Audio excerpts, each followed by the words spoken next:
else can we say about the imaginary roots of a polynomial?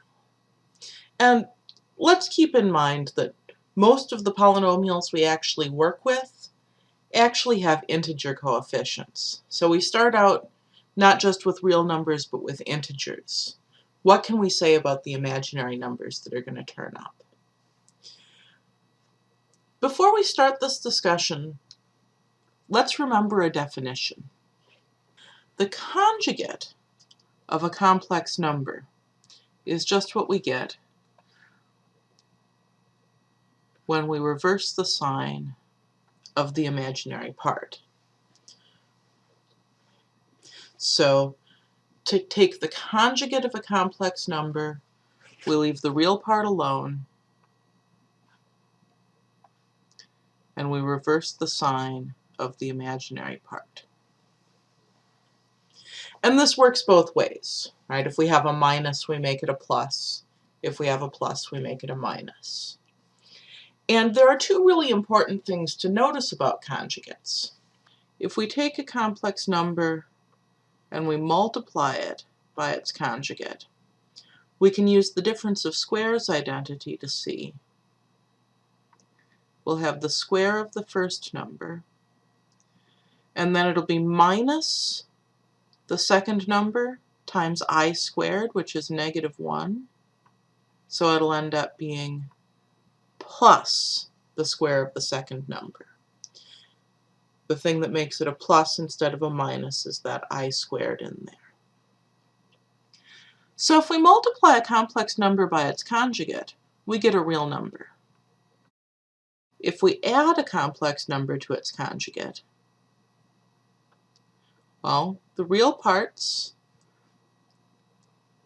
add up to 2a. A plus a, that's 2a. The imaginary parts, plus bi minus bi, those cancel out. That's just a 0. So if we add a complex number to its conjugate, we also get a real number. And this is going to be helpful to us in seeing why an important theorem is true. This theorem says that if we have a polynomial with real coefficients, then if some complex number is a root, its conjugate is also a root. This means that imaginary roots, that is, the ones that are actually not real numbers, come in pairs. If the root is real, then the I part is 0, so the number and its conjugate are the same, so this theorem doesn't say anything. But if the root is imaginary, then we have a factor that looks like this. Let's see what happens if we multiply that by a factor that looks like this. So our first terms will give us x squared. Our outer terms will give us negative a minus bi times x.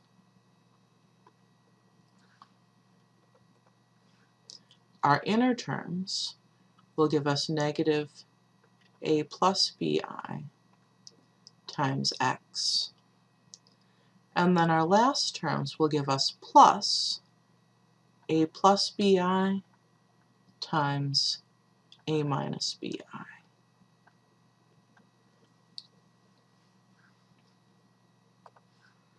Now, it's really helpful when you're working on this if you think of your complex numbers as just single numbers, even though they're expressed with an a and a b. If you think of them as just single numbers, you see that these are like terms, and you can combine them. So we've got an x squared minus a minus bi plus a plus bi times x plus the product here.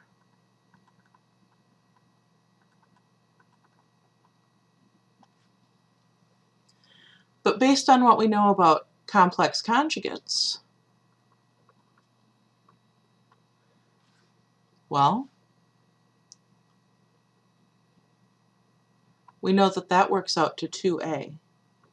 And we know that this works out to a squared plus b squared. The key point here is that this product has real coefficients. So if the conjugate does give us a root, multiplying those two factors together gives us something with real coefficients. This doesn't actually prove the theorem. There might be some other way to get rid of the imaginary terms. The theorem says that in fact there is not another way to get rid of the imaginary terms.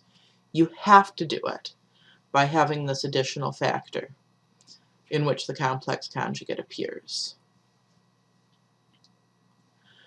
It doesn't really prove the theorem, but it does help to see why it's true, or at least why we want it to be true. We'll see how we use this fact in the next video.